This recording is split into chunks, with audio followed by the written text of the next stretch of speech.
vote buying sa eleksyon, flying voters, dahilan ng korupsyon sa Pilipinas. Dahilan din ng pagkawala,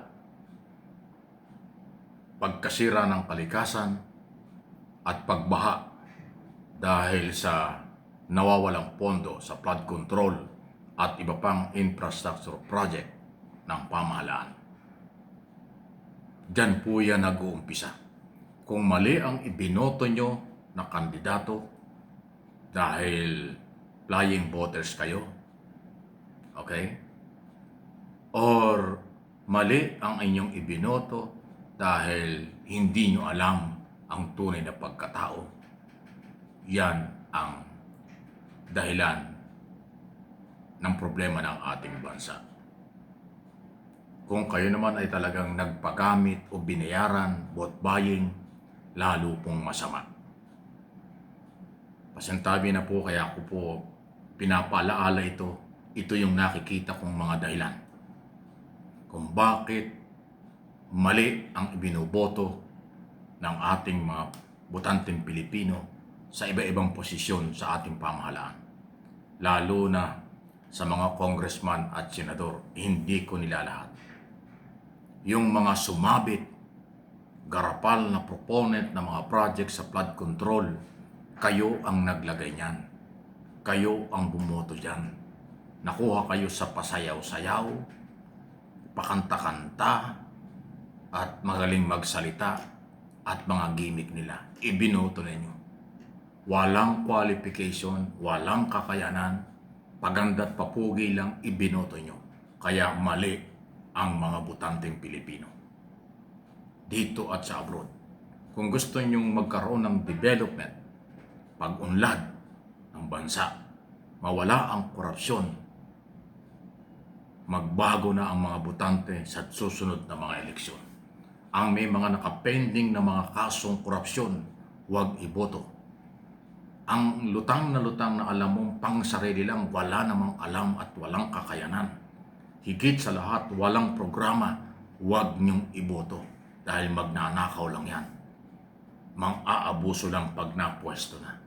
Mula sa Pangulo, Pangalawang Pangulo, Senador, Congressman, Party List District Congressman at Local Executive sa next election sa 2028. Kahit medyo malayo-layo pa, pero kailangan kong sabihin at aking obligasyon, ipalaala ang mali na nakagas ka na, maling gawain ng botante na maging flying voters kayo, or kayo ay pabara-bara, kahit sino na lang iboboto nyo, maling-mali po yan.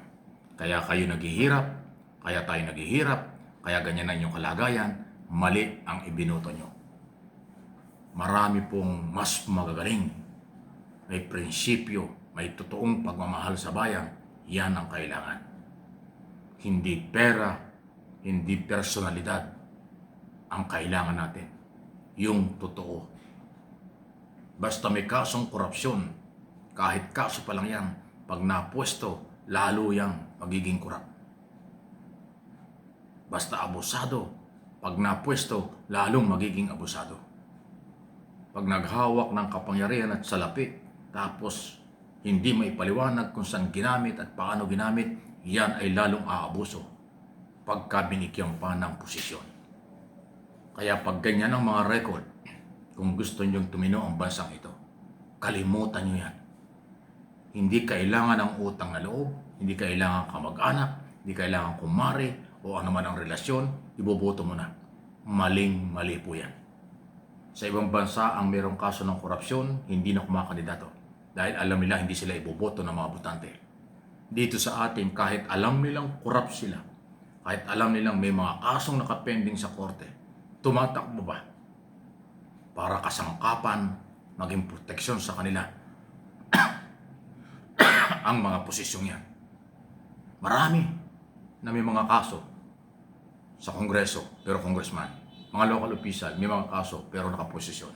Sa Senado, may kaso, pero nakaposisyon. Yan.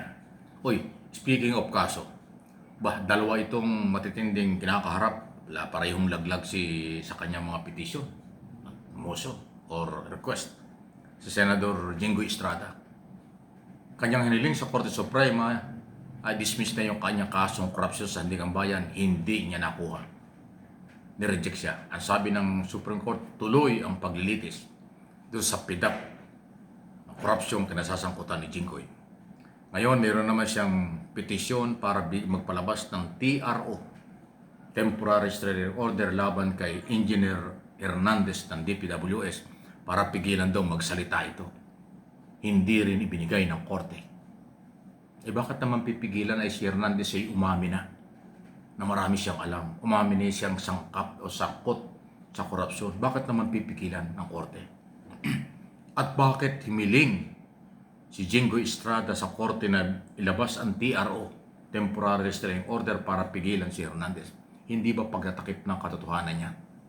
Kaya itong senador na ito, dalawa ang kanyang petisyon sa korte, parehong binasura, at tama lang yung ginawa ng korte.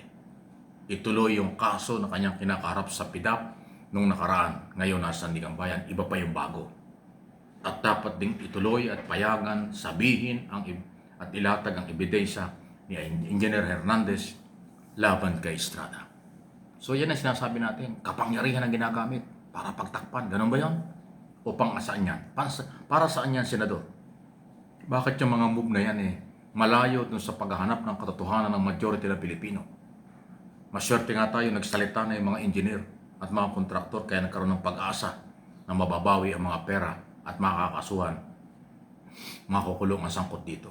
Bakit mo naman gustong patahimikin?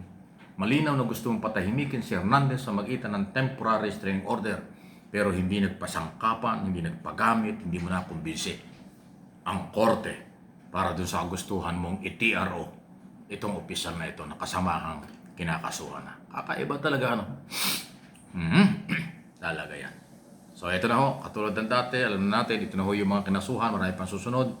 Secretary Bunuan, dating Public Works Secretary, Yosek Cabral, Yosek Bernardo, Engineer Alcantara, Engineer Hernandez, Commissioner Audit, Commissioner Lapina, Lapina ba yan? Ano ba apelido niya? Tatago ito, nasa Singapore. Senador Villanueva, Senador Jinggoy Estrada, at iba pa. Yung iba dyan susunod, maniwala kayo. Marami pang susunod. Maingat lang mag-evaluate ng dokumento at ebidensya ang ICI. Pero pag nakita nilang malakas na yung kanilang discovering mga ebidensya base sa sinumpang salaysay at testigo, ipapasa na sa ombudsman. Then ombudsman na ho ang mag-dedesisyon para kaagad-agad maipile sa Sandigan Bayan. Kaya huwag tayong mainip. Ang sabi ho ni Boyong Remulla, next week, magpapile na ho sila ng mga kaso at ang kanilang pagbabasihan ay yung nirekomenda ng ICI. Diretso na sa Sandigan Bayan.